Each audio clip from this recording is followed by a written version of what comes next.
이 찬양 가사처럼 오늘 저녁에도 또 말씀 가운데, 기도 가운데, 또 찬양 가운데 이미 하나님께서 은혜 주셨지만 예비하신 은혜로 우리의 심령 충만하게 채워주시기를 간절히 소망합니다. 오늘은 저희가 33번 문답 함께 나누겠습니다. 52개 중에 벌써 많이 왔네요. 33번 문답. 제가 먼저 질문을 한번 읽고 그 다음에 여러분께서 답변을 읽어주시면 감사하겠습니다. 자, 질문입니다. 그리스도를 믿는 사람들은 구원받기 위해 자신들의 행위나 그 밖에 어떤 다른 것을 추구해야 합니까? 자, 답변 같이 읽어볼까요? 시작. 그렇지 않습니다. 왜냐하면 구원을 받기 위해 필요한 모든 것들이 그리스도 안에서 발견되기 때문입니다. 선한 행위를 통해서 구원을 받으려고 한다면 이는 그리스도만이 유일한 구속주요 구원자라는 사실을 부인하는 것입니다. 오늘 저희가 출애굽기 14장을 함께 읽었습니다. 너무나 유명한 그 홍해 사건이 기록되어 있는 장이죠. 출애굽기 14장 전체가 홍해 사건이지만 그 중에 가운데 부분만 잠깐 읽었는데요. 성경에 보면 하나님께서 우리를 어떻게 구원하시는가에 대한 아주 흥미로운 그러한 이야기들이 참 많이 있는데 그 중에서도 대표적인 것이 이 홍해 사건입니다.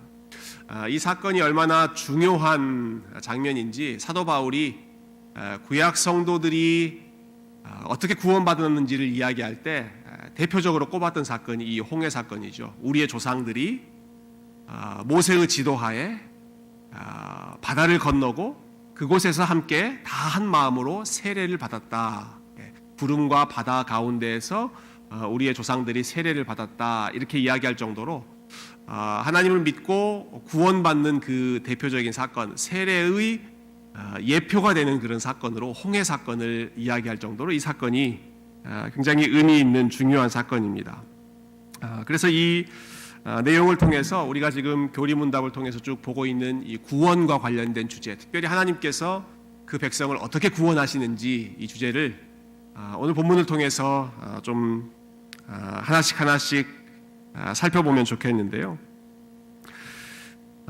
출애굽기 14장에 나와 있는 이 홍해 사건을 보면 하나님께서 아주 치밀하게 준비하셔서 그 백성을 구원하신다라고 하는 것을 저희가 볼 수 있습니다.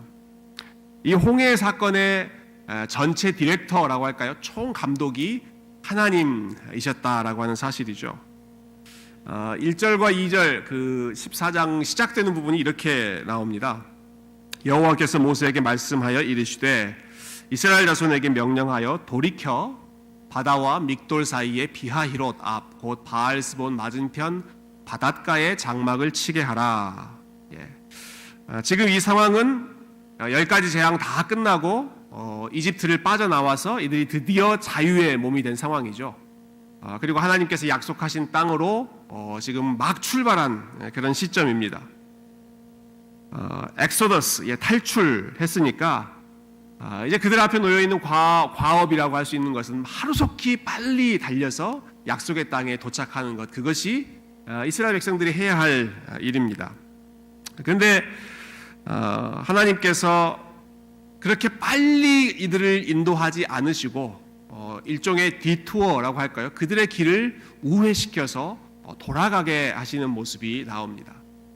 분명히 더 빨리 갈 수 있는 빨리 도착할 수 있는 길이 있음에도 불구하고 그쪽으로 가지 않고 광야 길로 돌아가게 하시는 그 내용이 14장 바로 앞에 나오죠. 심지어는 오늘 본문에 보니까 앞으로 앞으로 전진해야 될 그러한 사람들을 돌이켜서 turn back, 뒤로 돌아, 모두 다 뒤로 돌려서 아주 흥미로운 장소로 하나님께서 이끄시죠. 바다와 믹돌 사이의 비하히롯 앞 곧 바닷가에 장막을 치게 하십니다. 홍해라고 하는 바닷가 앞으로 이 이스라엘 백성들을 이끌고 가시는 것이죠.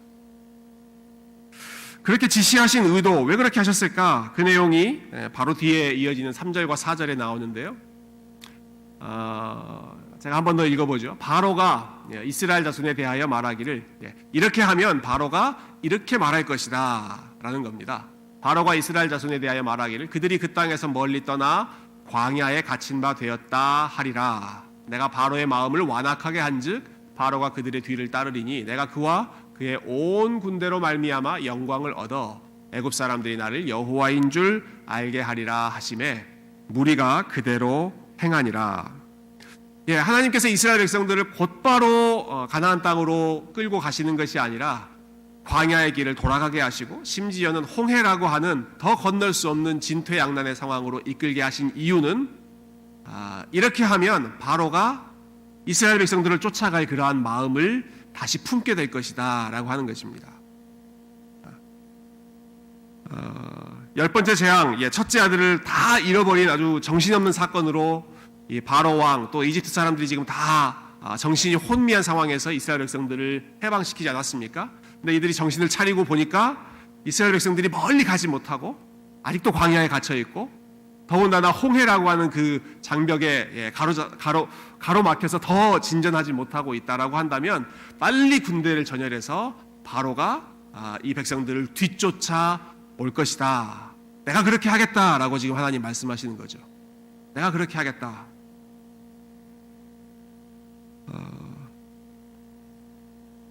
지금 굉장히 위급한 상황을 하나님께서 초래하시는 것이죠. 바로와 온 군대가 이스라엘 백성들을 쫓아오게 하는 위급한 상황을 만들겠다는 것입니다. 누가 그렇게 하신다는 겁니까? 하나님께서 그렇게 하시겠다. 하나님께서 그렇게 지금 상황을 설계하고 계시다라고 하는 것이죠. 이스라엘 백성들의 입장에서 보면 참 위태로운 상황인데 하나님께서 그렇게 하신다.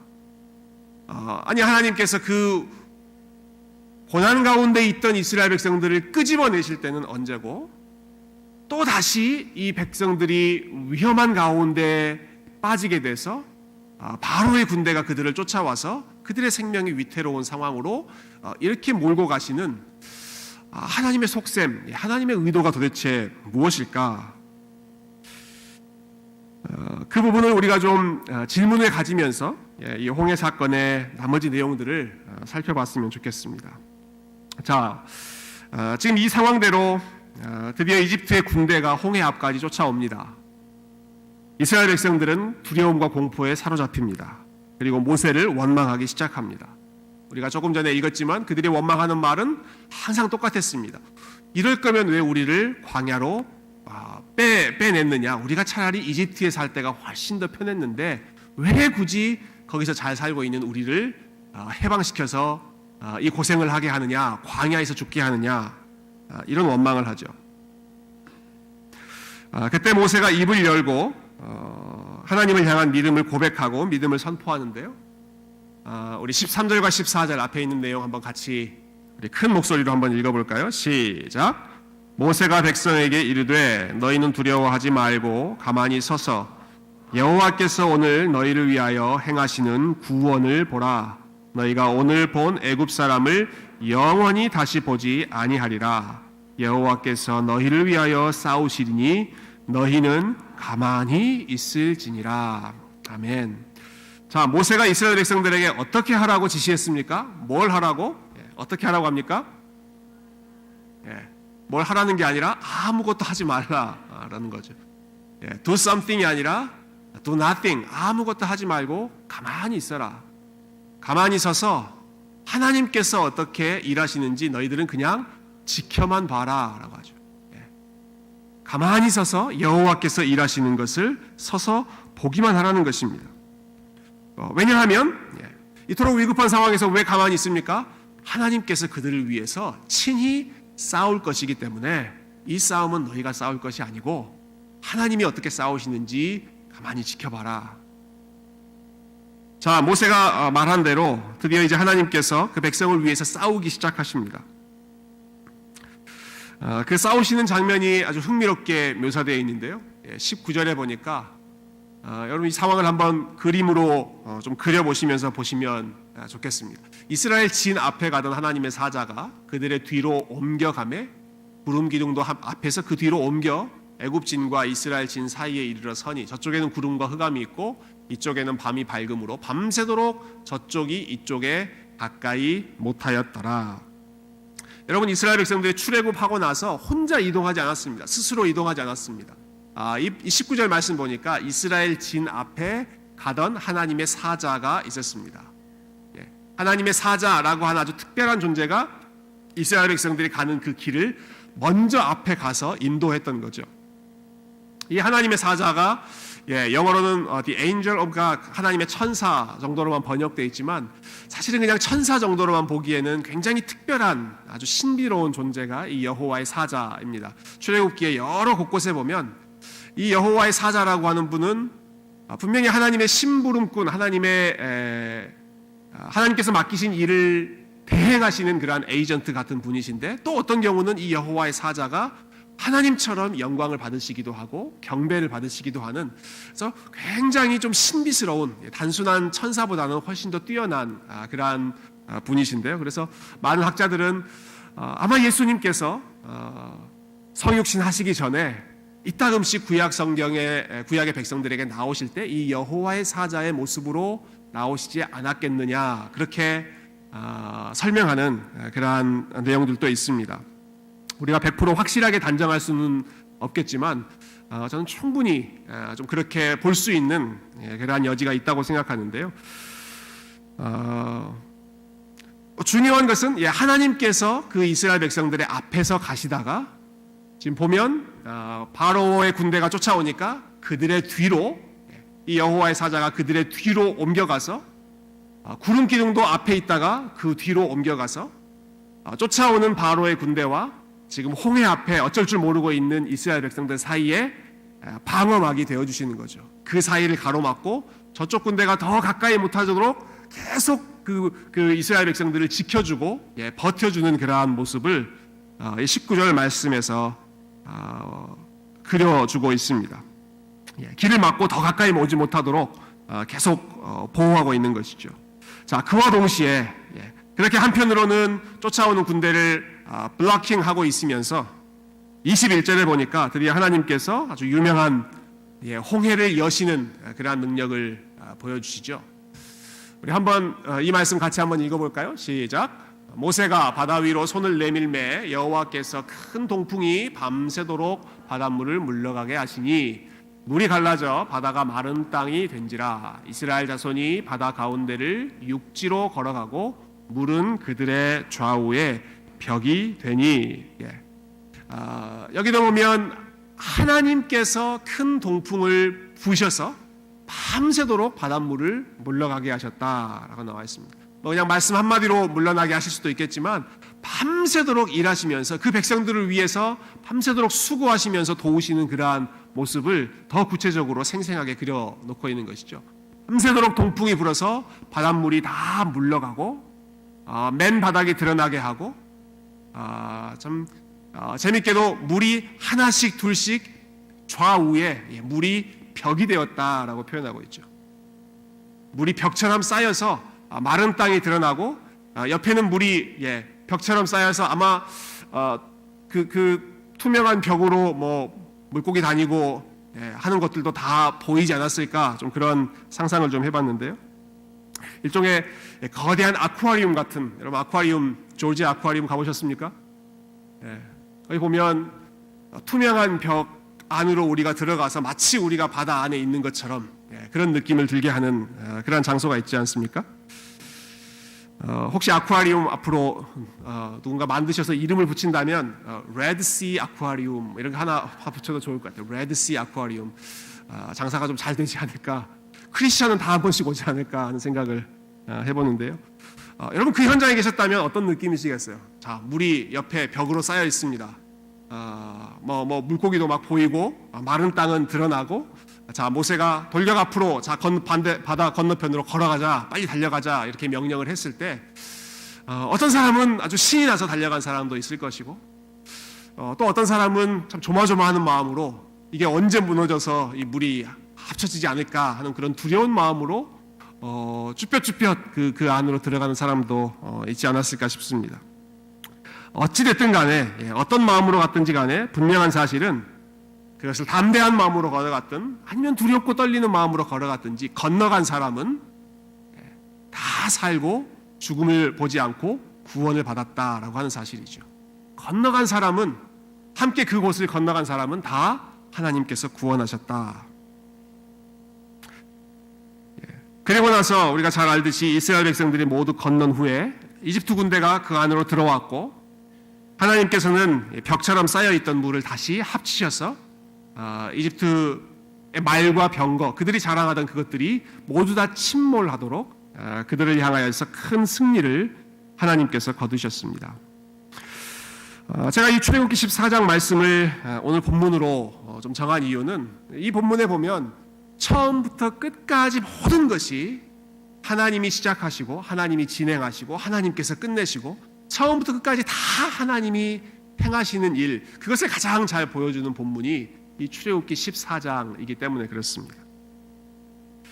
처음에 이렇게 위태로운 상황을 만드신 것도 하나님이시고, 이스라엘 백성들의 앞에서 인도하시다가 적군이 오니까 뒤로 가서 그들을 지켜주시다가, 더 나아갈 길이 없으니까 그 길을 또 열어주시다가, 그 백성들이 다 건너간 후에는 쫓아오는 이집트 군대를 멸하시다가, 모든 것 하나하나가 다 하나님께서 행하신 일, 처음부터 끝까지 다 하나님의 주권적인 능력을 보여주는 구원의 사건, 가장 중요한 그런 구원의 사건이라고 하는 것이죠.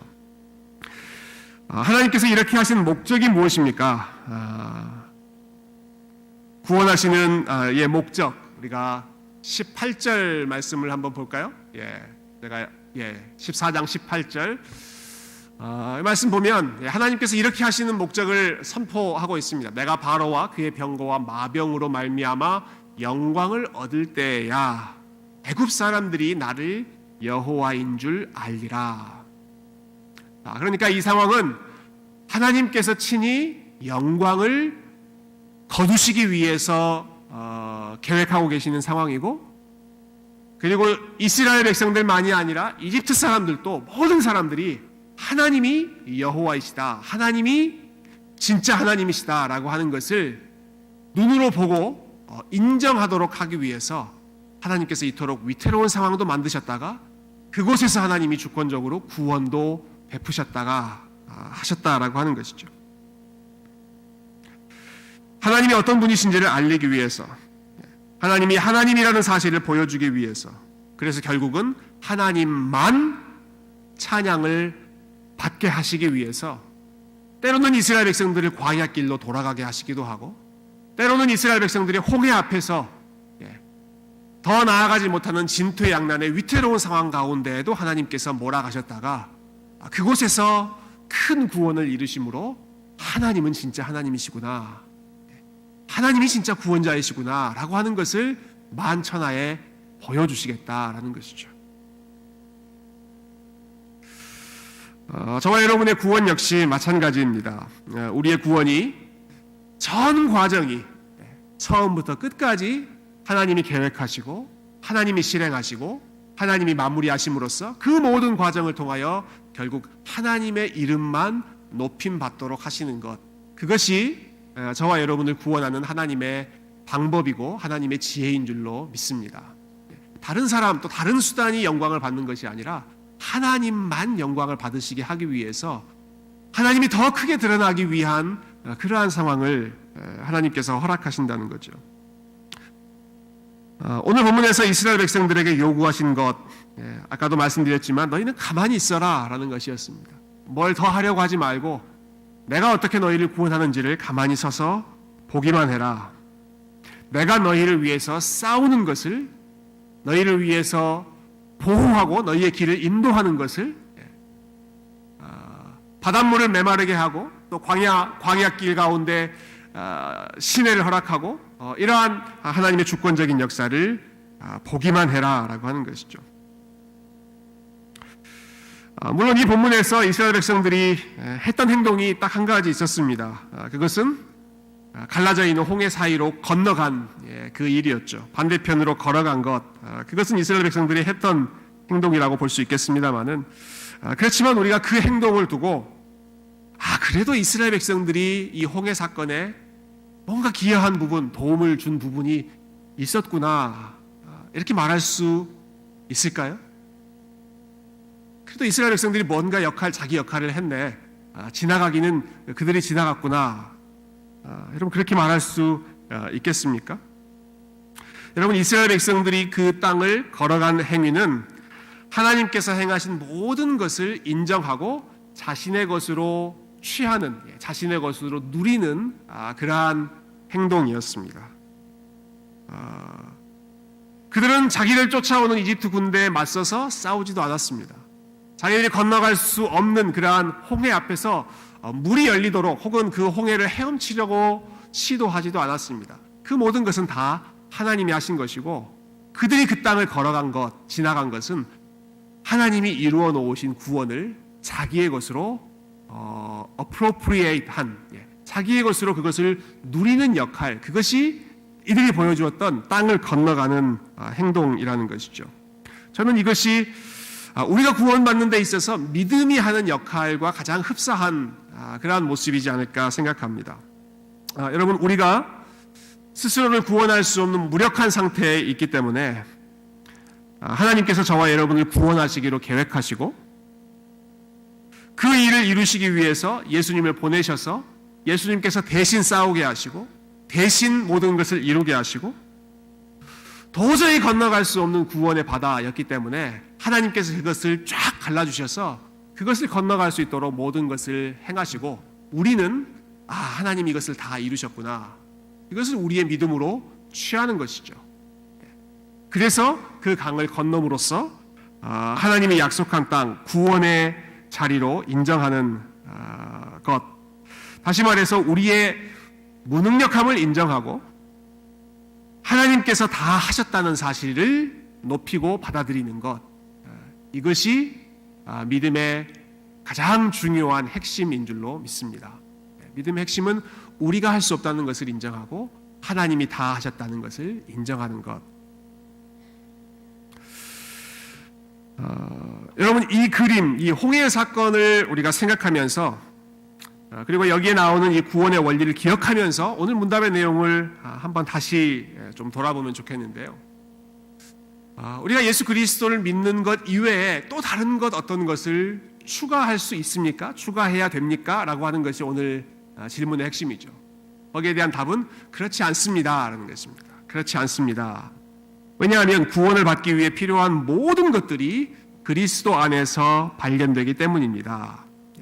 다시 말해서 우리에게 구원에 필요한 모든 것들을 하나님께서 다 이루시고, 우리에게는 그것을 믿고 우리의 것으로 삼기만 해라, 이렇게 말씀하셨기 때문에 예수 그리스도를 믿는 것, 하나님이 하신 일을 믿는 것 이외에 또 다른 어떤 것을 추가하거나 더하거나 뭔가를 내가 이루려고 시도한다라고 하는 것은 오늘 부분에, 오늘 이 답변의 제일 마지막에 나와 있는 것처럼 우리가 또 다른 행위를 통해서 구원을 받으려고 한다면, 하나님께서 행하신 것 이외에 뭔가를 더 첨가하려고 한다면, 이것은 그리스도만이 유일한 구속주요 구원자라는 사실을 부인하는 것입니다.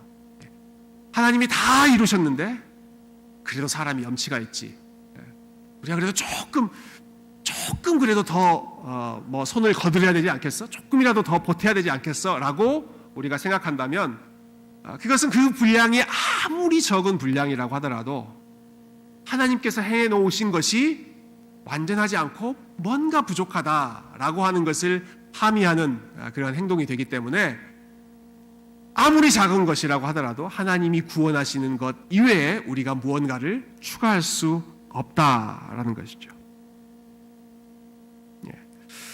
내가 뭔가 하나라도 선한 일을 더 해야 한다라는 생각이라든지, 아니면 로마 카톨릭에서 주장하는 것처럼 예수님이 가장 탁월한 중보자이신 것은 맞지만 그분만이 아니라 때로는 우리가 마리아도 필요하고 성인들도 필요하고, 꼭 굳이 예수님 너무 힘드신데요, 그분에게만 모든 짐을 덜어드릴 게 있느냐, 다른 사람들도 좀 우리가 사용해서 성인들을 통해서도 우리가 공로를 입을 수 있지 않겠느냐, 아무리 그 논리가 참 선한 의도를 가지고 했다라고 하더라도 예수님 아닌 다른 것을 조금이라도 우리가 추가하게 될 경우, 그것이 예수님 아닌 다른 중보자의 경우이든지, 아니면 예수님이 하신 일 이외에 내가 하는 어떠한 순종이나 선한 일을 보탠다든지, 그렇게 될 경우에는 예수님께서 행해 놓으신 100%의 것이 99%나 98%나 떨어지는 것이 되기 때문에, 그것은 예수님의